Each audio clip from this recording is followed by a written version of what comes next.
Hi, welcome to A Foreigner in the Philippines. Well, just looking over a few just general things tonight, and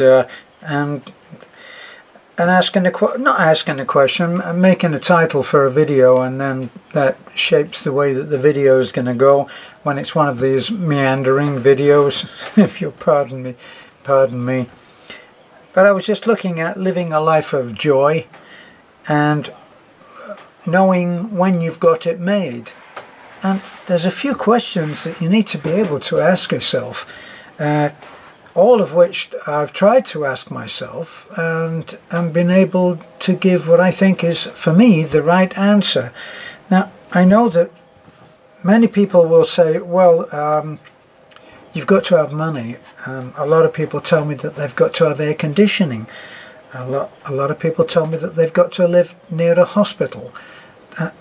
We all have our not belittling things, we all have our requirements for what we think is going to be a future level of happiness, and a lot is tied up with the life that we have led to date. And I'm looking at what the American dream is the pursuit of happiness.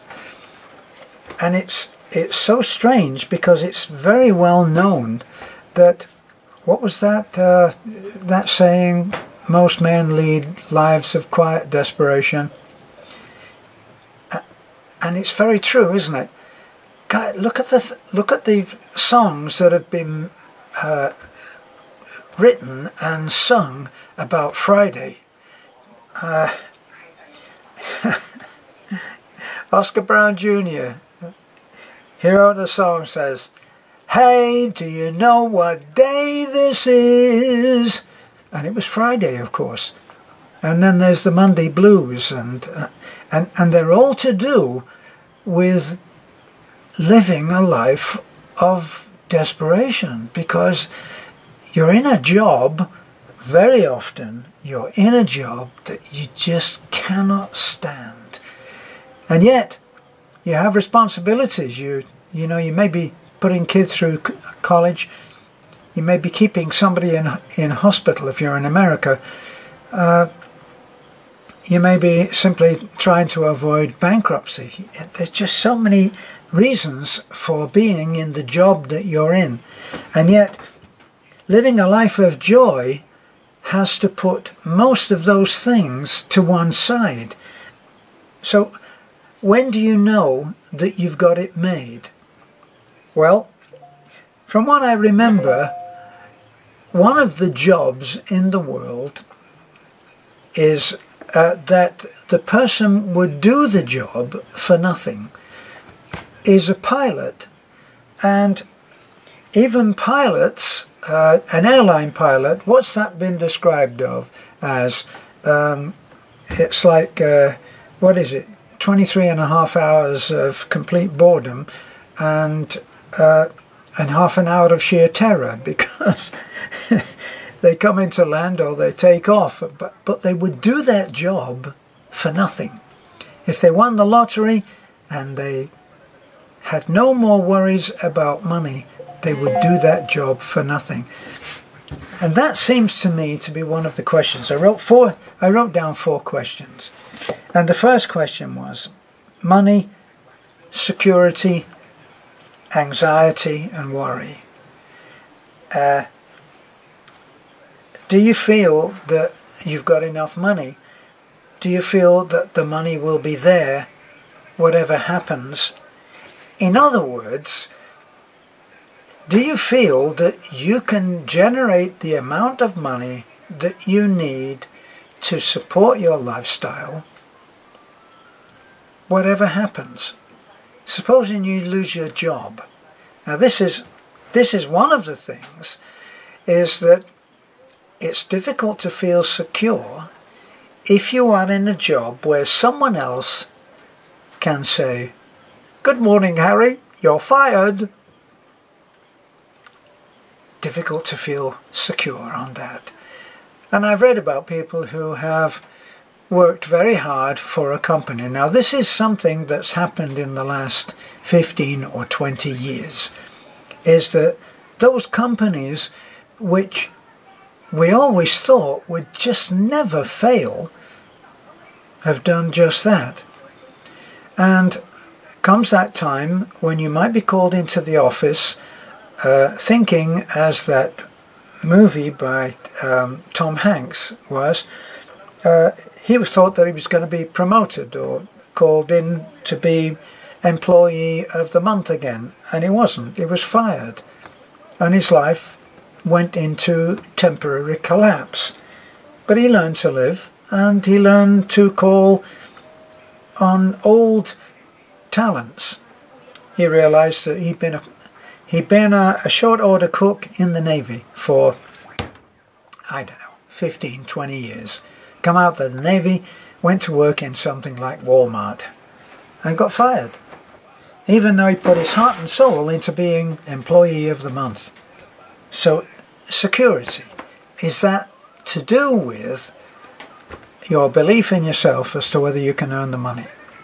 Now, that brings in that third part of that, maybe it's more like a statement than a question, of anxiety and worry. Now, anxiety and worry, when I was living in the Philippines, before I became a resident of the Philippines, I lived in America. Now, America I thought was going to be the most wonderful experience for me ever.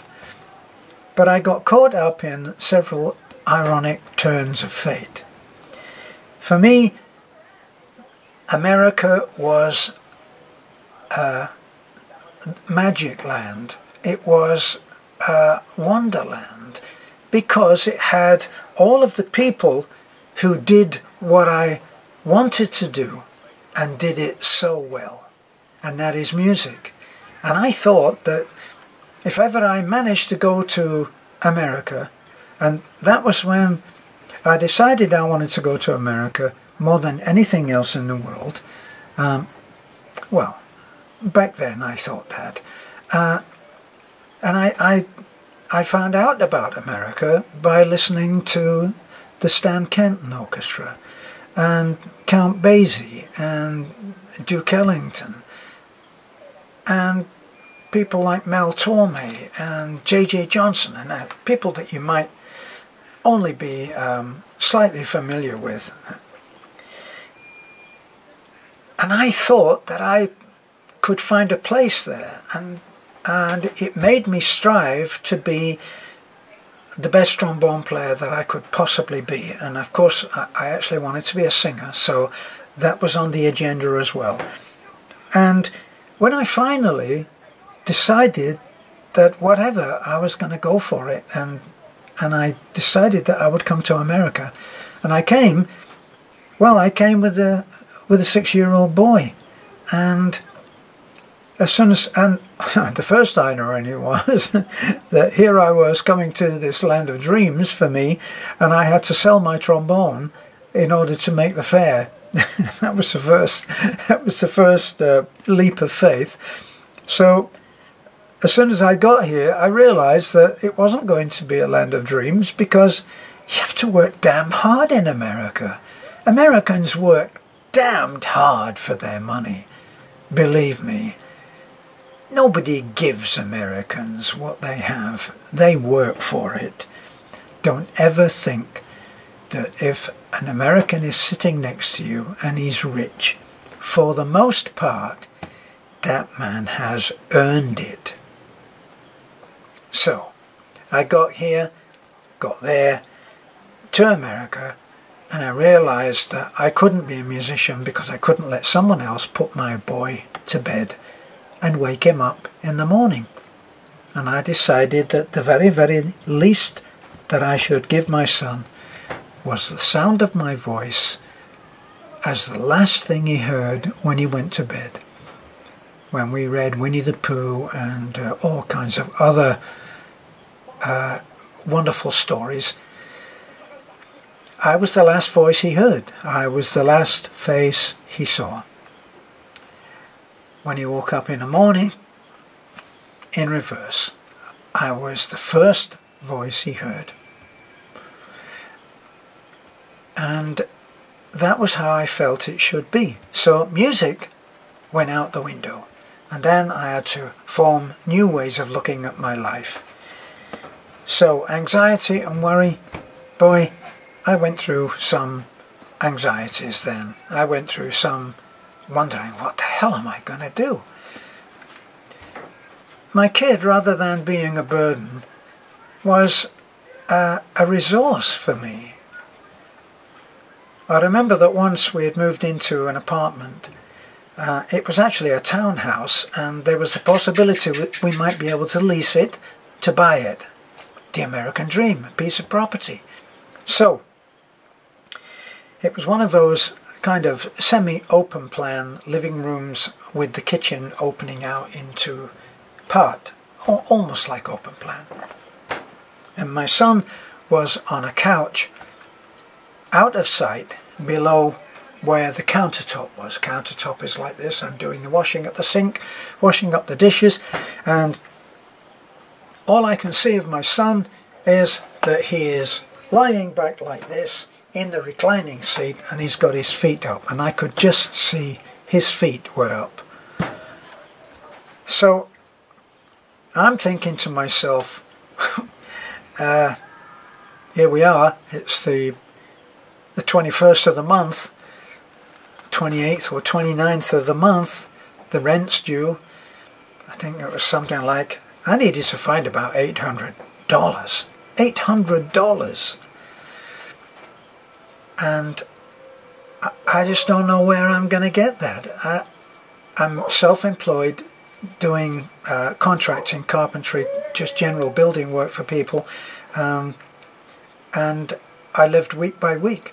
Not even month by month, week by week. And the week ahead was looking very, very bleak. And I'm almost in despair. And then I look out and I see my son's feet, and his legs are crossed over like this, like you do when you've got your arms up like this. And I heard him say, "Ah, this is the life." Little did he know. But I did learn at that time that somehow you will always be saved. I really believe this. You will always be saved. By some power, by some connection to the universe, by being open to God or the God power. However you look at it, however is good for you, is good for me, for you. And we only had, I think, about $15 or $20, maybe $25, and that's all we had, and no work ahead. I picked him up from school, and we went and had an ice cream, like I've told you we did before, and we were sitting there, and I said, let's go to the 99-cent store. We went to the 99-cent store, I swear, and we filled our pockets with candy and secreted away a can of Coke each, and then we went to the movies and we blew the entire amount of money. Well, after that we climbed into the truck and we went home with no money. Now I'm not talking about when you're down to your last few hundred or few thousand pesos or dollars, and you've got a pack of what look like playing cards but are actually safeguard credit cards that you can fall back on. I'm talking about no money. And when we got home, there was a message on my phone, on my answering machine. That was back in the days. And it said, from Mrs. Mrs. Jeffries, yes, I decided that I would like you to do that job. Would you come and pick up a deposit of $750? I reluctantly said, yes, Mrs. Jeffries, I'll be right along. I always felt that something would come in and save us, and this is something that I communicated to my son, and I've often said, do you ever feel that way? And he said, always. We had another, it's funny, isn't it? We have these embarrassing moments, and we think that we're going to die because it's so embarrassing, and then later we actually enjoy talking about them. Well, I'd done a job for a woman where I'd done some carpentry work, and I was going to be paid. Right, so we'd worked out on the bill that we, at first I was not very aggressive because we needed the work, and let's say that it was, let's say it was $650, and I'm looking at the bill, and I'm parked by the side of the road, and Luke, my son, and I are on our way to pick up the money, and I'm looking at it, and I'm thinking, have I really been aggressive enough? Have I charged the right money? And I looked down the bill, and instead of looking at the total and thinking, oh my God, it's that much, I went and I itemized each job, and I said, how much was that job worth? And I put down what I thought it was really worth. And then I said, the total is nothing to do with me. The total is what it is. And it came to a couple of $100 or more dollars, more than I had originally thought. So this is not the embarrassing part. So I put the car in gear, the truck, and we took the $4 that I had left. What a loser I sound, don't I? But it happens. And we pulled into a gas station, and I told the clerk $4, and then I proceeded to go into La La Land as I'm waiting for the $4 to click. Anyway, I'm thinking about what am I going to do on this, and what am I doing on that, and then we got to get there and there, and before I knew it, it clicked off. And it clicked off at $14.